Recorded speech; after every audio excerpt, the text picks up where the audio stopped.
Gracias a Dios. Gracias por su misericordia. Gracias por su fidelidad. Gracias por su bondad. Gracias a Dios por su ayuda.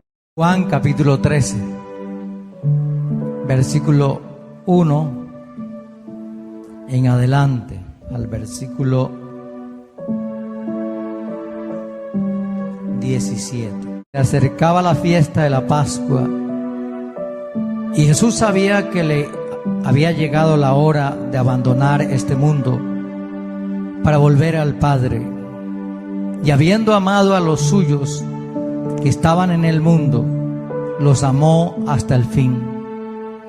Llegó la hora de la cena y el diablo ya había incitado a Judas Iscariote, hijo de Simón, para que traicionara a Jesús. Sabía Jesús que el Padre le había puesto todas las cosas bajo su dominio y que había salido de Dios y a Él volvía. Así que se levantó de la mesa, se quitó el manto y se ató una toalla a la cintura. Luego echó agua en un recipiente y comenzó a lavarle los pies a sus discípulos. Y acercándose con la toalla que llevaba a la cintura, y secándolo con la toalla que llevaba en la cintura, cuando llegó a Simón Pedro, éste le dijo: ¿Y tú, Señor, me vas a lavar los pies a mí? Ahora no entiendes lo que estoy haciendo, le respondió Jesús, pero lo entenderás más tarde. No, protestó Pedro, jamás me lavarás mis pies. Si no te lavo, no tendrás parte conmigo. Entonces, Señor, no solo los pies, sino también las manos y la cabeza.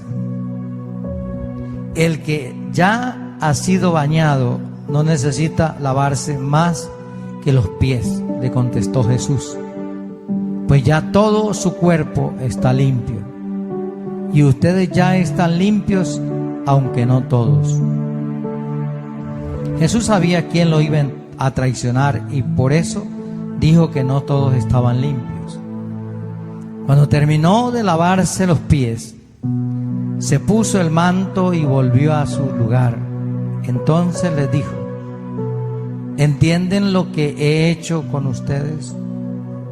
Ustedes me llaman maestro y señor, y dicen bien, porque lo soy. Pues si yo, el Señor Dios y el Maestro, les he lavado los pies, también ustedes deben lavarse los pies los unos a los otros. Les he puesto el ejemplo para que hagan lo mismo que yo he hecho con ustedes. Ciertamente les aseguro que ningún siervo es más que su amo, y ningún mensajero es más que el que lo envió. ¿Entienden esto?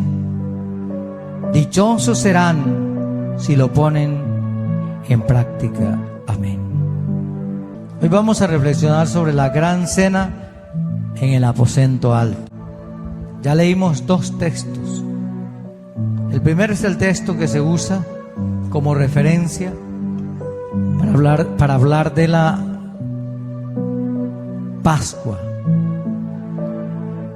y el segundo de la Pascua y la cena.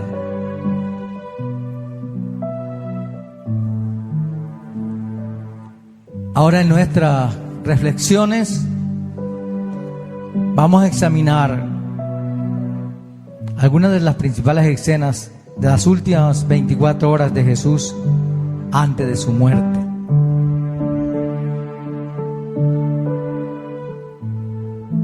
En el aposento alto, ¿qué fue lo que pasó allí?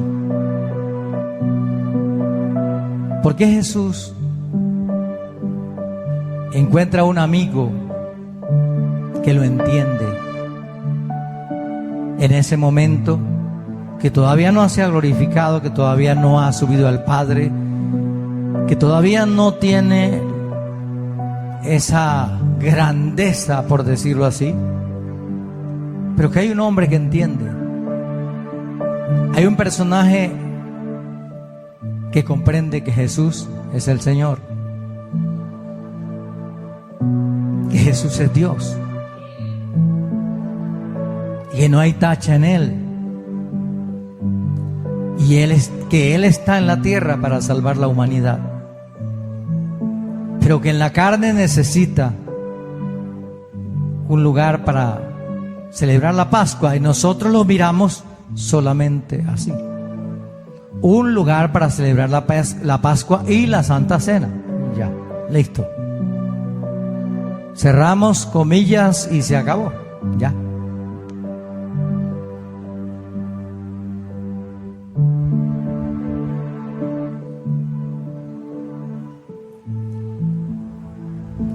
Entonces podemos decir que no es simplemente una historia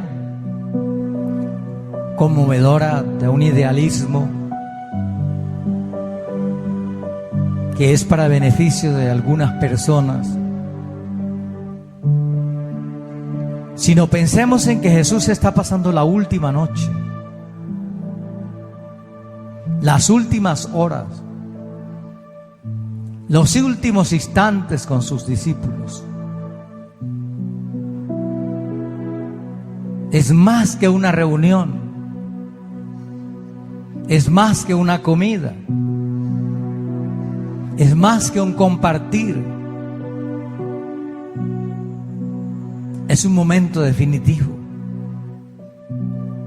Jesús está cansado, está agotado, está triste, está desengañado. Pero recuerde que lo había dicho: a los suyos vino y los suyos no lo recibieron, mas a los que creen en su nombre le dio potestad de ser hechos hijos de Dios. No hay cosa que decepcione más a cualquier persona que es ver que está haciendo un esfuerzo sobrehumano y es como si no estuviera haciendo nada. Eso le está pasando a Jesús. Está cansado. Ya había estado donde su amigo Lázaro, Marta y María. Había demostrado que estaba cansado. Ya ha ido al monte de los Olivos y ha pasado una horrible experiencia con sus discípulos. Ahora está en un lugar alto con sus discípulos.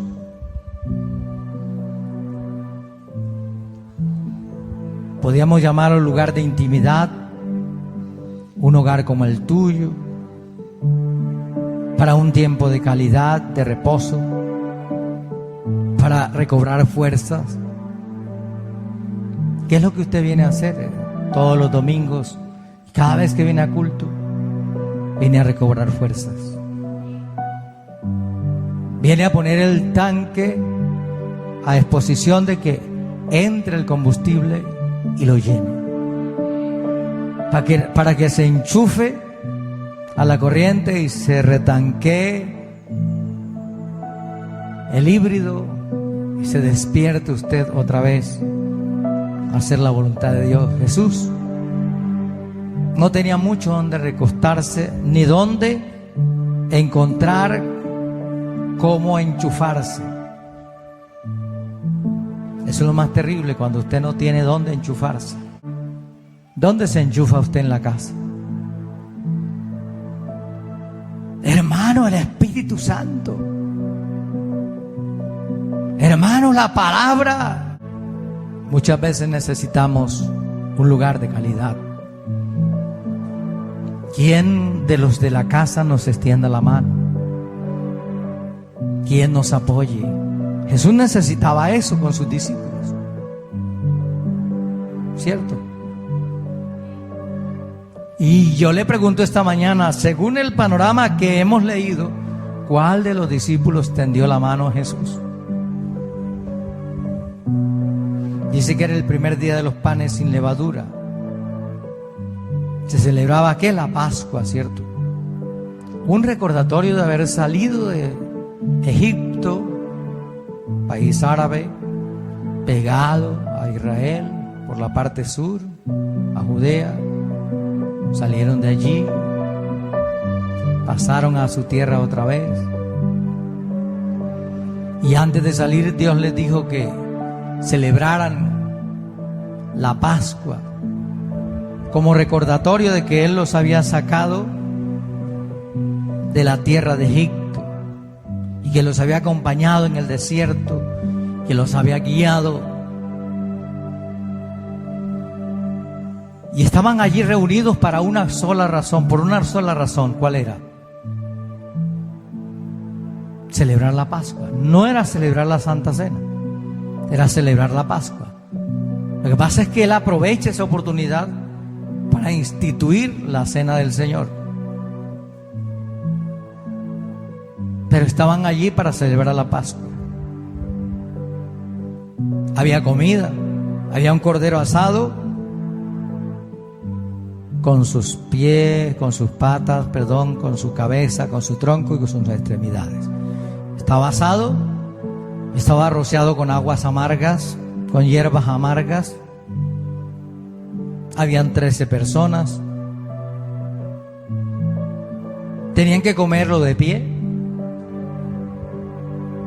como listos con el bordón en la mano, comiendo como si fueran de carrera, como come usted en la casa muchas veces.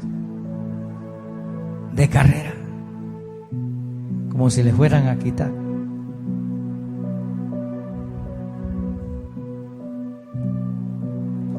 Y la historia se repite una y otra y otra y otra vez. Y están repitiendo la historia y los versículos y los textos, pero nadie percibe.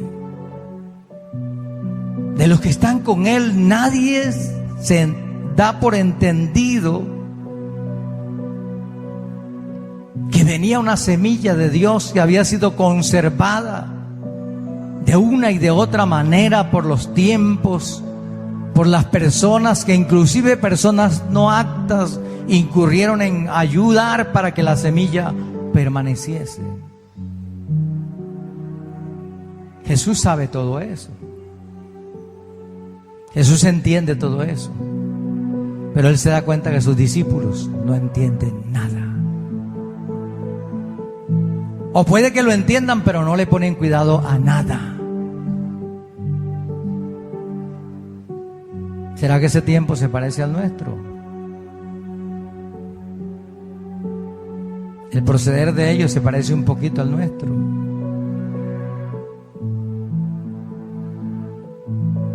¿Qué estaría pasando en ese tiempo? ¿Qué estará pasando hoy y qué pasará mañana?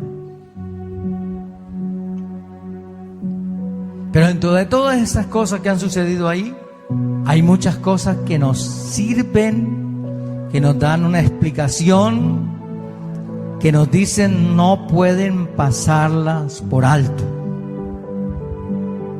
¿Cierto?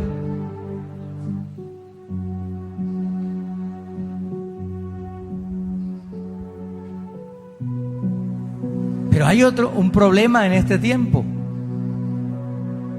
Y ese problema es la interpretación de un texto tan antiguo, de tantos años, en un lenguaje que hoy es odiado, hoy es repudiado, hoy es despreciado. Nosotros amamos a Jesús y al pueblo de Israel. Pero lo desarrollado bajo esa superficie de ese día y de ese tiempo, en esas circunstancias irrumpen constantemente verdades teológicas, incluso cuando nosotros no queremos escucharlas. Involuntariamente no queremos escucharlas.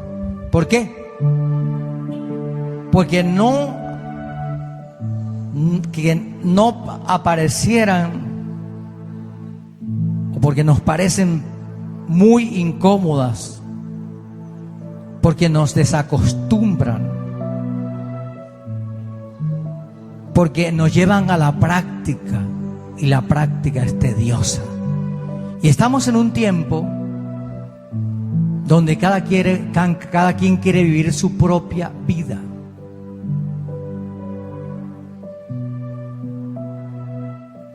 Y eso lo vemos en los programas, en las actividades, en todo.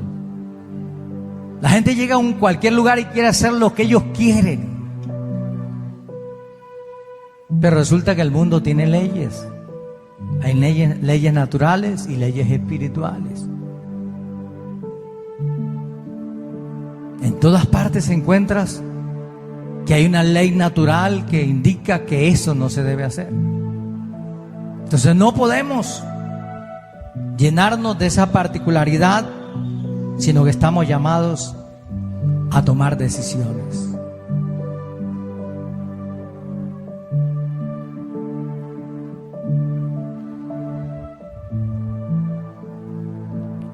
¿Qué carga sentimental, emocional y espiritual había en ese momento sobre el Señor Jesús? Era inmensa. Él dijo: mi alma está abatida hasta la muerte. Estoy sumergido. Y está en el aposento alto y está celebrando, va a instituir, está celebrando la Pascua y va a instituir la cena del Señor.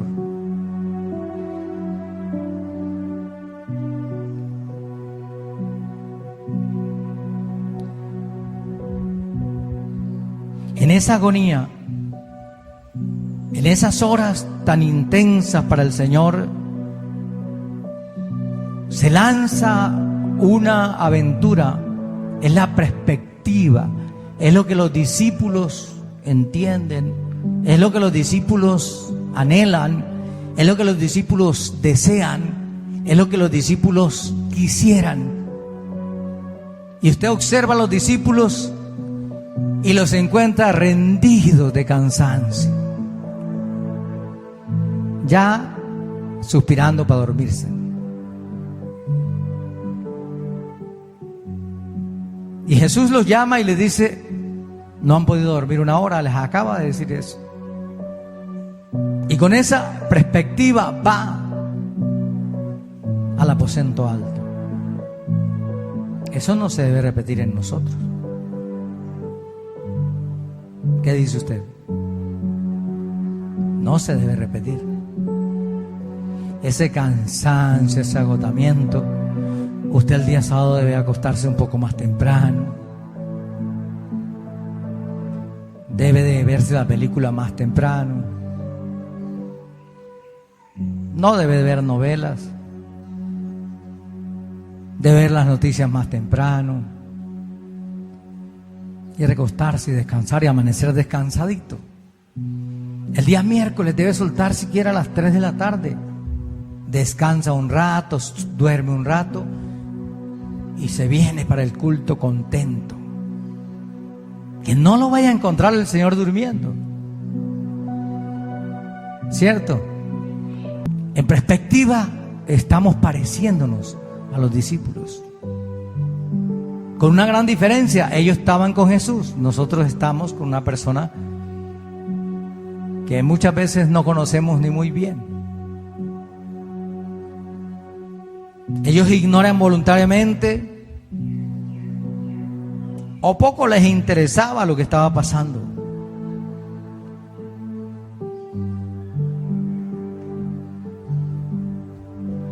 Dicen los escritores que ese lugar estaba dispuesto.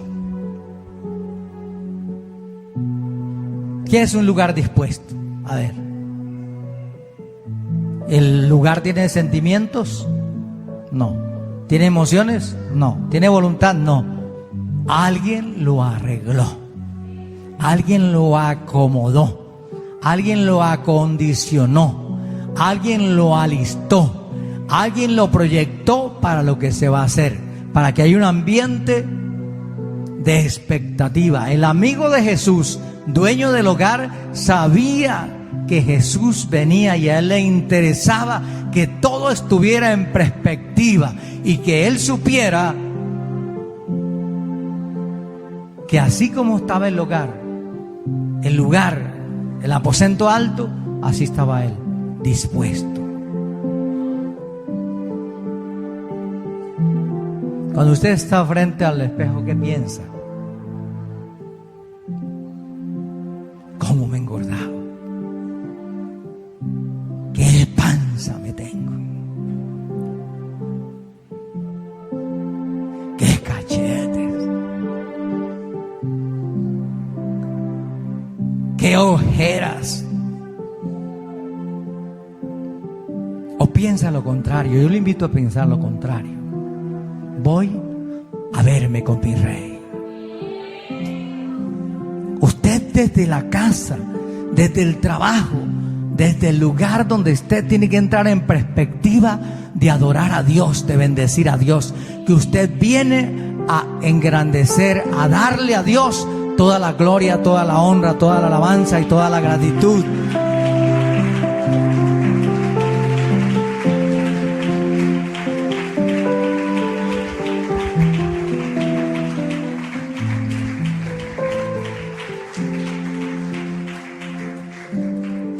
¿Cómo hacen ellos para entrar en ese ambiente de Pascua?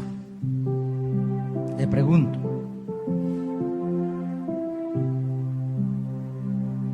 Pues leer el texto sagrado y recordar de dónde vienen. Y usted escucha a los judíos y están diciendo: nosotros salimos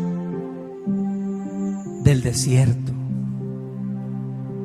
y salimos con mano fuerte y poderosa de parte de Dios, y nos guardó y nos trajo a este lugar y nos trajo aquí para vivir en paz. Eso es lo que usted escucha de ellos. Y ellos eso es lo que están haciendo ese día en el aposento alto, recordando que dónde fueron sacados, del hueco de la cantera, y Dios los sacó con mano fuerte y poderosa para ser el pueblo de Dios.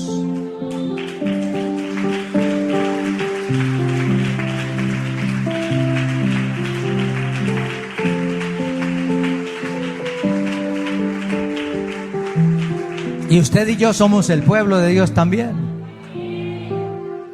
Ellos tienen las promesas sobre ellos y nosotros fuimos insertados entre las ramas. Fuimos injertados dentro de las ramas para heredar las promesas también del pueblo de Israel.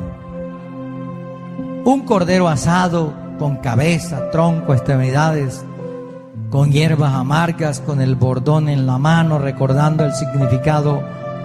Algún día el fruto de la semilla vendría y quitará el pecado definitivamente. Bendito sea Dios. Bendito sea Dios. Bendito sea Dios.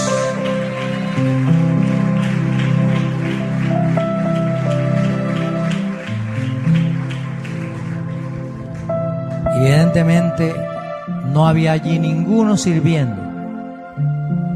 Llega el grupo, todo está listo, todo está organizado, pero allí no había ni nadie sirviendo. El de la casa había dejado todo organizado. Tampoco hubo un líder lo suficiente humilde o apóstol para que llevara a cabo la tarea de tan despreciable y humillante y muy tenida en desacato. Por eso se sintieron sumamente conmovidos, confundidos, estupefactos al ver que Jesús se retira de la mesa, se pone a una toalla, se quita el manto, lo deja a un lado, se pone una toalla y comienza a lavarle los pies. Eso llama la atención inmediatamente en ellos. De una y de otra manera, unos piensan que debe hacerse, otros dicen, no Señor, eso no debe hacerlo Él. Y Pedro gritó por algunos de ellos que no creían que eso era debido a ese día, le dice, a mí no me lava los pies. Y entonces Jesús le dice, bueno, si no te lavo los pies no tienes parte conmigo. Y le dice, no, los pies no solamente, la cabeza también, las manos, los brazos, todo el cuerpo, si quieres, yo, con tal que tenga parte contigo, lávame. Y él le dice una palabra que nosotros debemos tener en cuenta. Vosotros estáis limpios. Y en el otro texto dice, por mi palabra. La palabra de Dios los ha limpiado. Hermano y hermana, nosotros no somos simplemente el común del pueblo. Nosotros hemos sido lavados y limpiados primero por la palabra y luego por la sangre de Jesús. Por su sacrificio hemos sido limpiados para vivir en una nueva vida, en una manera diferente, para gloria y honra del Dios Altísimo.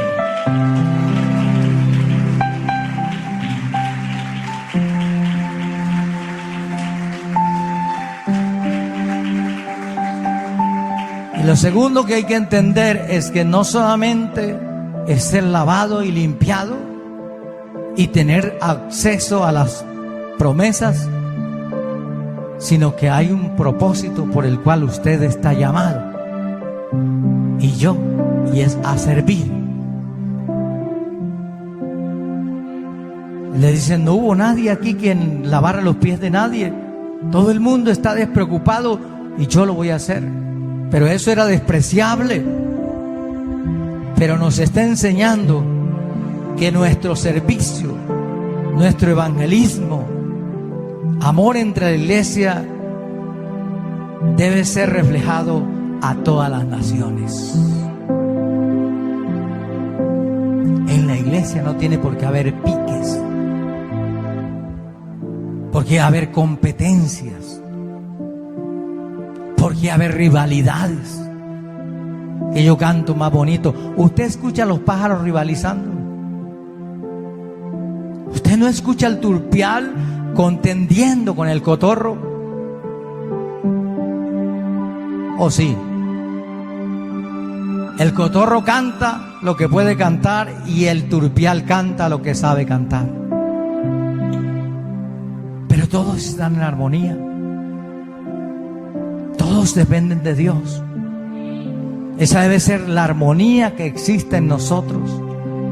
El que lo haga de una manera, que lo haga de esa manera, y que puede hacerlo hasta esa manera, pero yo debo también hacer lo que debo hacer para gloria de Dios, y se acabó. No estoy comparándome ni igualándome a aquel o aquel que está en las redes. No me importa, no me interesa si ese de las redes me sobrepasa o no me pasa. Eso no tiene nada que ver conmigo. Yo fui llamado a servirle al Señor y a hacer su voluntad dentro de su iglesia, y a lavarle los pies a los discípulos y ser un servidor, un esclavo, para gloria, honra y alabanza del Dios vivo.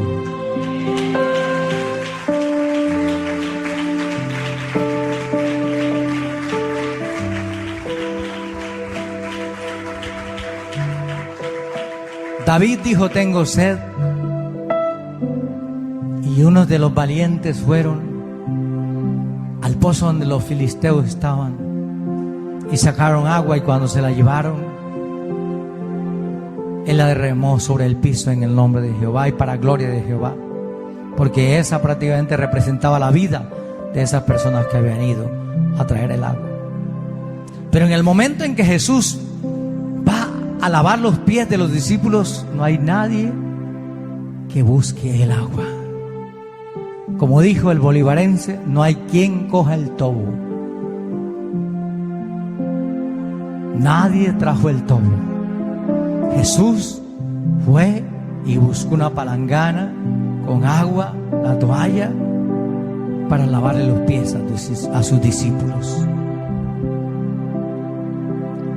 dio la vuelta lavando. Nadie de ellos era capaz de hacerlo, pero él era capaz de hacerlo. ¿Dónde lo aprendió si él no fue esclavo? Lo había visto, pero lo había ideado, lo había tenido en mente. Lo voy a hacer para despedirme del medio de ellos. Yo necesito un espacio, yo necesito un tiempo, yo necesito una oportunidad para despedirme de ellos, y tengo que dejar algo que les dure toda la vida, que lo recuerden por años y años y siglos, que yo, el maestro, se los enseñé.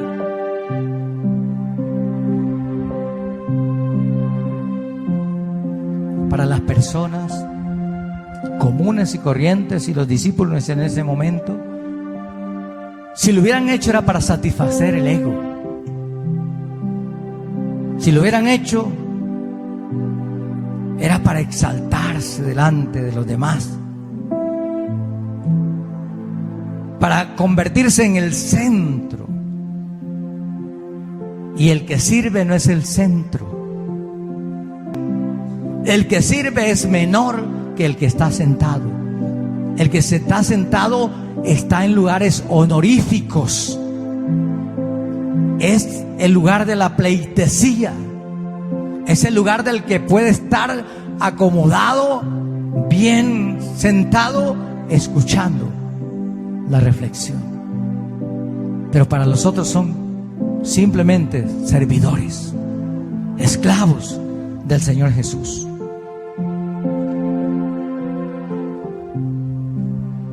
Y Él empieza entonces a decirles una cosa que tenemos que aprender. En el ambiente cristiano de aquí en adelante, ustedes se reúnen y ustedes tienen un lugar donde adorar, pero ustedes están ahí para servirse. No es para que el uno piense que es más grande que el otro y que este merece mejor que aquel. No. Ustedes se reúnen para servirse los unos a los otros. Humildemente, sencillamente, sin deseo de gloria, ni de vanagloria, ni renombre. Lo que ustedes necesitan es servirse los unos a los otros.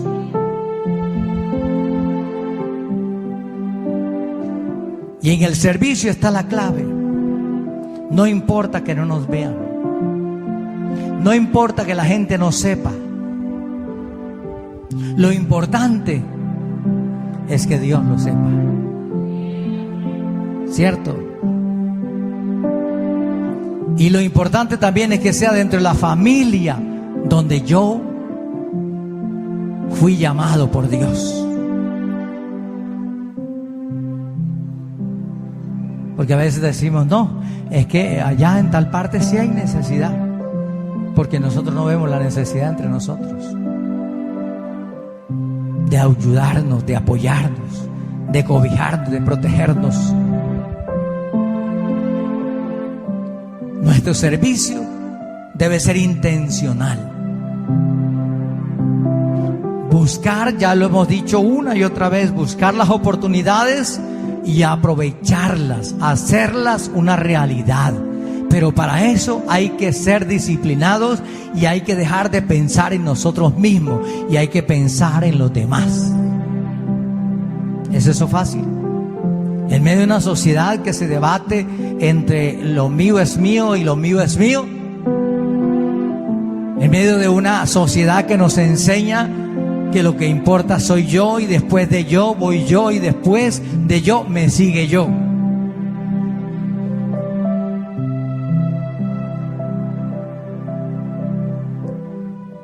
Y lo otro que tenemos que aprender es que hay una razón por la cual tenemos que hacerlo. Tenemos que hacerlo. Diga, tenemos que hacerlo. ¿Cómo? ¿Cómo? La razón es que si el mundo ve que hacemos eso, entonces dicen que verdaderamente somos hijos de Dios. Si no, no. Si son unidos, si se sirven, si se apoyan, si se colaboran, si se impulsan los unos a los otros, entonces son llamados hijos de Dios. ¿Cuánto hace que no apoya a nadie?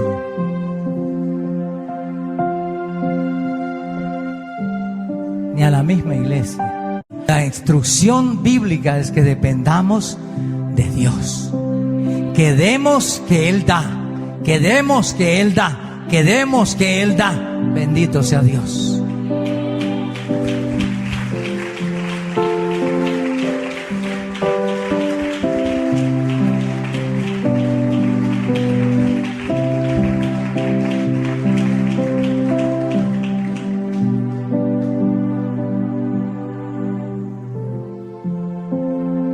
El relato comienza a medianoche del jueves. Jesús ya había visto la puesta del sol por última vez. Unas 15 horas más tarde, sus miembros, su cuerpo, sus sentimientos, sus emociones serían tensados en una cruz. Las 24 horas a 24 horas ya estaría muerto. ¿Usted sabe lo que significa eso? Esa es la presión y esa es la esfera donde se desarrolla la institución de la cena del Señor. No es un ambiente de fiesta, sencillamente es un ambiente recordatorio y una intención de recordatorio por todas las edades. Es otra razón verdadera y poderosa que tenemos que entender, es que Jesús ya sabía que había sido reemplazado. ¿Cómo se siente usted cuando lo reemplazan?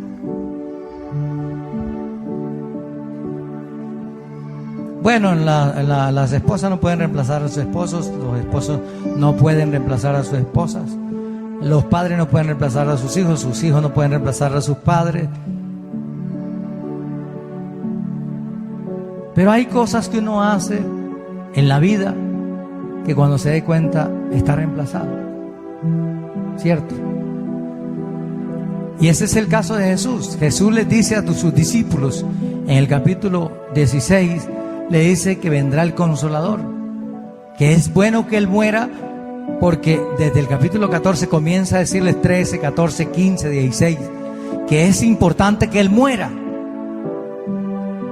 porque vendrá el otro Consolador.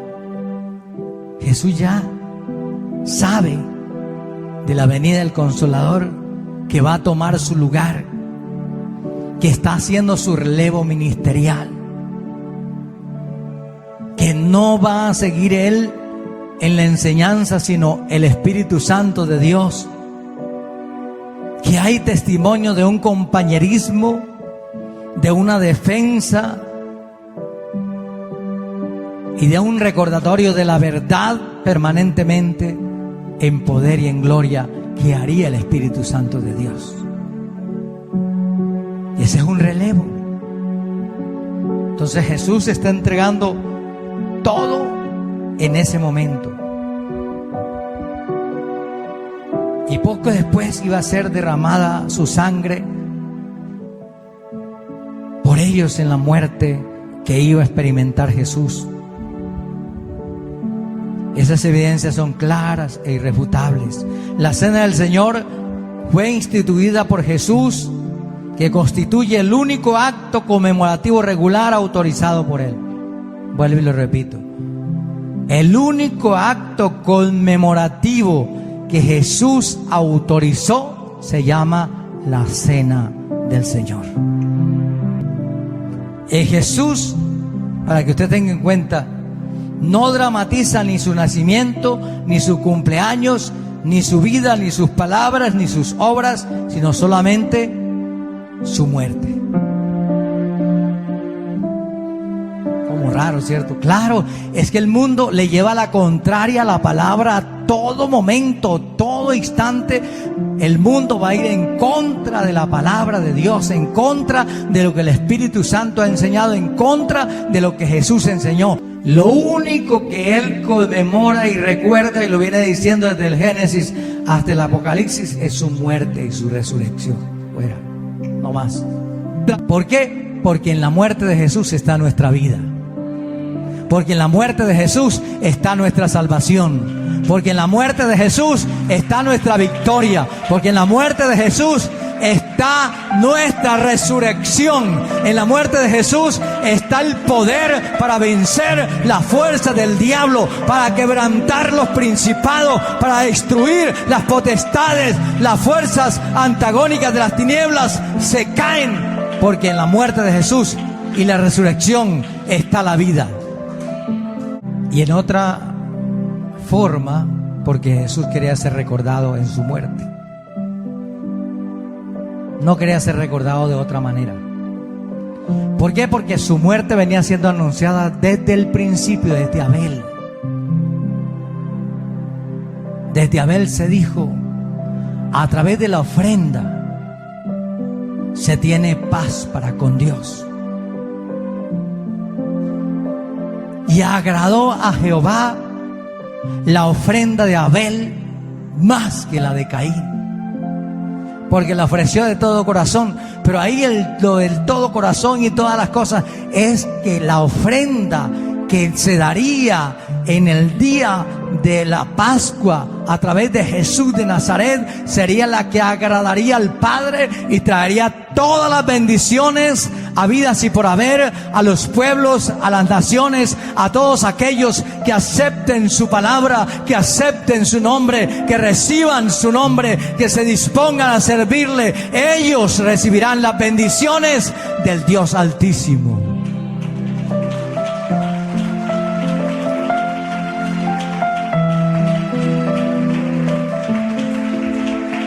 Podemos decir con toda seguridad entonces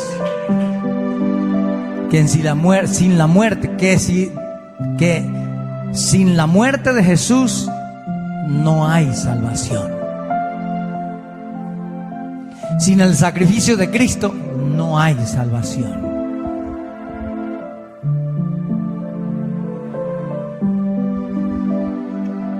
No es algo simple.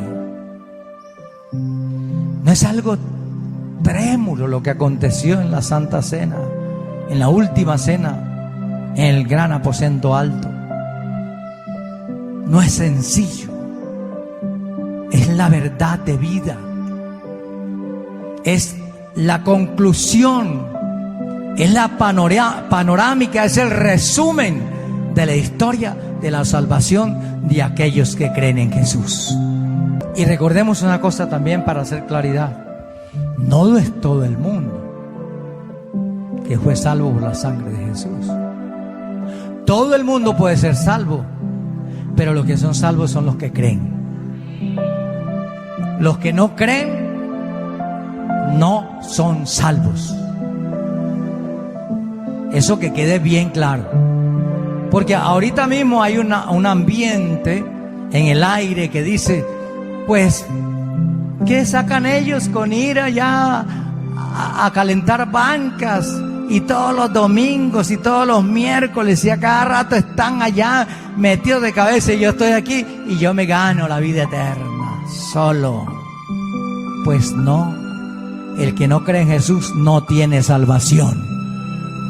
Si escuchó eso, el que no crea en Jesús no tiene salvación. Y para creer en Jesús hay que demostrar que está creyendo en Jesús.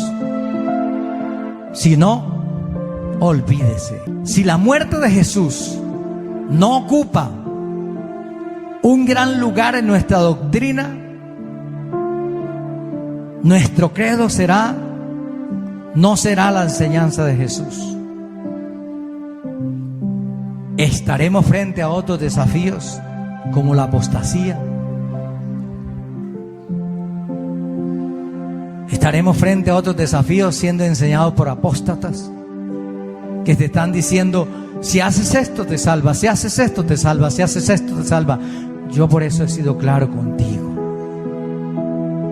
La persona se salva solo en Jesús. Usted es salvo porque Jesús te salvó cuando creíste en Él, cuando le pediste perdón. Él te salvó, Él te restauró, Él te limpió con su preciosa palabra y con su preciosa sangre, y te hizo apto para entrar al reino de los cielos.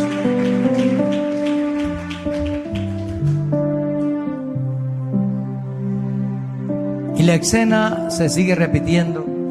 Jesús protagoniza otra vez y toma una hogaza, es una palangana con más o menos 900 gramos de pan, y parte y les dice: partan, repartan entre ustedes, esto es mi cuerpo.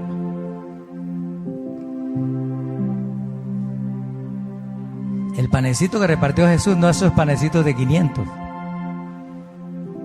o esa galletita de 100. Una hogaza de 900 gramos de peso, 1 kilo aproximadamente.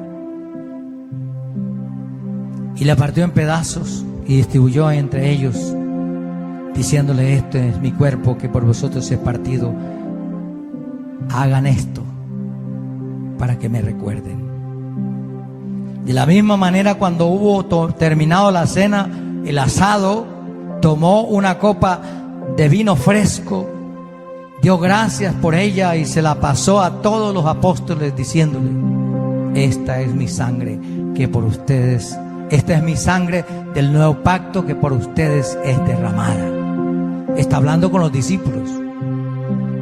Sus palabras fueron: esta copa es el nuevo pacto en mi sangre, o esta es mi sangre del nuevo pacto, que por muchos de los que crean, para que muchos crean, aquellos que me amen, que me sigan, que me sirvan, para ellos y por ellos es derramada para remisión de sus pecados.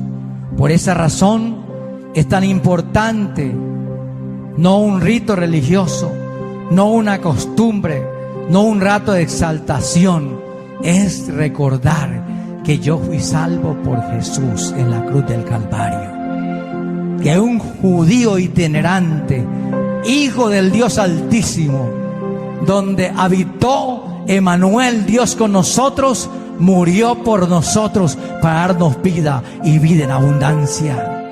El día que Israel crea eso, el día que Israel entienda eso, el día que Israel acepte eso, el gran avivamiento despierta y la venida de Cristo se vino encima de nosotros.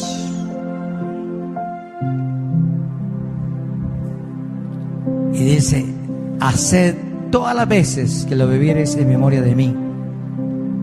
Que honre, que adore, que sirva, que encarne mi obra en ustedes, sirviendo, amándose, ayudándose en cada instancia de sus vidas. Que con muchas vivencias, que ellos se den cuenta que yo soy al que ustedes adoran, al que ustedes sirven, al que ustedes aman. Que no crean que aman un credo, una religión o una filosofía, que ustedes adoran a un Dios vivo. Y ese Dios vivo es Cristo Jesús, que murió por nuestros pecados, que nos lavó y nos limpió y nos hizo libres para ser hijos de Dios.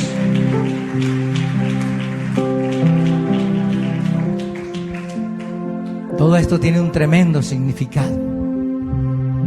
Es una lástima que nos hayamos familiarizado tanto con ellos que tienden a perder su impacto, su sabor, su valor real. Estos textos arrojan luz sobre el punto de vista del propio Jesús acerca de su muerte, mediante lo que hizo con el pan y el vino, mediante lo que dijo sobre ellos. Está dramatizado visiblemente su muerte y su resurrección antes de que ella ocurriera, ofreciéndose una propia explicación. Según Pablo, según Mateo, según Lucas, según Juan, las palabras de Jesús acerca de la copa se referían no solo a su sangre, sino a un nuevo pacto. Y está diciendo, está recordando el pacto con Abraham, ¿cierto? Pacto con Abraham, el pacto con el pueblo de Israel, lo está recordando. Está diciendo, en Abraham serán benditas todas las naciones, y yo bendeciré a los que te bendijeren, Abraham, Israel, Jacob, pueblo mío, y maldeciré a los que te maldijeren. Que Jesús está rompiendo entonces el pacto con Abraham y está haciendo un pacto nuevo en su sangre. Ya no es por los machos, ya no es por los sacrificios, ya no es por los ayunos, ya no es por esto o por aquello, ya no es por ser el pueblo de Israel, ahora es por ser aquellos que crean en Jesús. Solo por Él tendrás amor, solo en Él encontrarás la paz, solo en Él encontrarás la vida eterna. Su sangre es derramada no por capricho,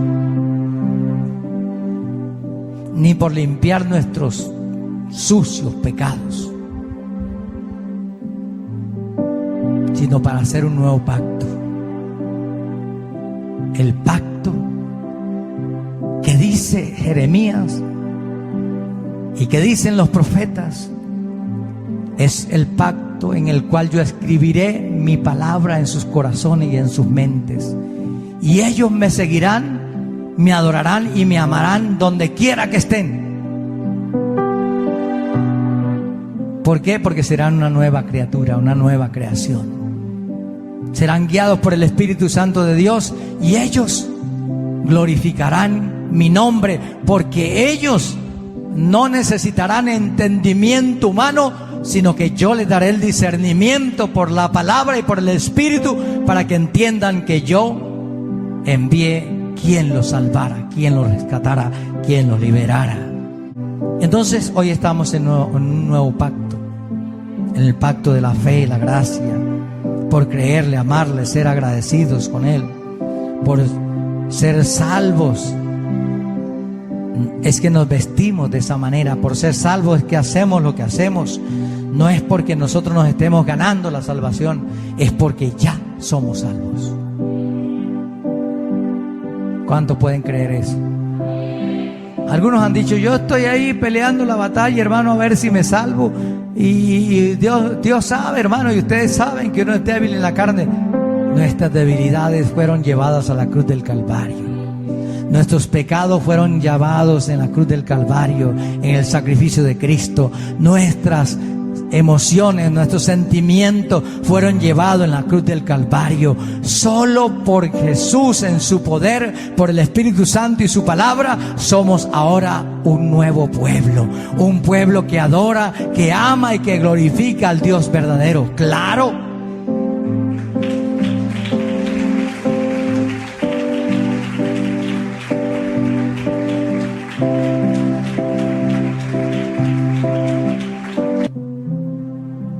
Mateo agrega además que su sangre había de ser derramada para remisión de los pecados. Aquí tenemos la declaración verdaderamente sorprendente. Por medio del derramamiento de la sangre de Jesús, en su muerte, Dios toma la iniciativa de establecer con su pueblo un nuevo pacto. Uno de cuyas promesas más grandes había de ser el perdón de los pecados. Y eso parece sencillo. Sí, ¿qué tanto es eso, hermano? Hermanos, sin el perdón de los pecados no hay cielo. Sin el perdón de los pecados no hay perdón. Sin el perdón de los pecados no hay mover del Espíritu Santo de Dios. Sin el perdón de los pecados no hay licencia para reprender al diablo ni nada de las cosas de este mundo. Se tiene que haber sido lavado y limpiado y perdonado por la sangre de Jesús para poder hacer una nueva vida en Cristo Jesús. Y entonces, ¿para quiénes es eso? Para los nacidos de nuevo. Los que no han nacido de nuevo, los que no se han convertido, bienvenidos. Pero la invitación hoy es: conviértase a Jesucristo, porque sin el perdón de sus pecados usted no va para el cielo. Perdone la sinceridad, igual que Jesús en medio de la cena tuvo que irrumpir y decirles: si ustedes siguen esa tendencia de que el uno es más grande que el otro, de que el más poderoso fulano, que fulano sí respalda a fulano, que fulano sí hace caer fuego del cielo, no, Señor, es que se sirvan, se amen y que hayan sido perdonados sus pecados.